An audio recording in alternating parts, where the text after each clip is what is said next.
आजचा व्हिडिओ हा रेसिपीसाठी नाही आहे, पण मी तुम्हाला एक ट्रिक सांगणार आहे. हा माझा तवा आहे, खूप असा तेलामुळे असा जळलेला आहे. त्याला 2 मिनिटात कसं स्वच्छ करायचं ते मी आज सांगणार आहे. पहिला तवा गॅसवरती गरम करून घ्या थोडासा. हा तवा गरम करून घेतलेला आहे. त्याच्यावर थोडीशी पितांबरी घालायची आणि हा आपला स्क्रब आहे. थोडंसं पकडायचं चिमट्याने आणि स्क्रबनं चांगली पितांबरी सगळीकडे लावून घ्या. हे बघा, हे पितांबरीने लावून घेतली. पितांबरी लावून झाली की हे आपला स्क्रब आहे, त्यानं हलक्या हाताने नुसतं असं करून घ्यायचं.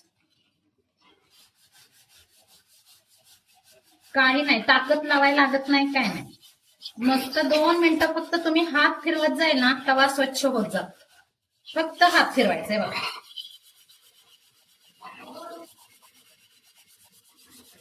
झालं. किती मिनिटं लागली? 2च मिनिटं लागली. एवढ्यात आपला तवा क्लीन झालेला आहे. 2 मिनिटं सुद्धा लागली नाही. कुठलीही कढई असो, तवा असो, तुम्ही अगदी 2 मिनिटात त्याला क्लीन करू शकता. बघा, मगाशी कसा होता, आता कसा झाला आहे ना. चांगली टिप फॉलो करा आणि मला सांगा कमेंट मध्ये. खरंच तुम्ही पण करून बघा, खरंच करा आणि मला पण सांगा की खरंच तुमचा तवा स्वच्छ निघाला की नाही 2 मिनिटात. Follow for more.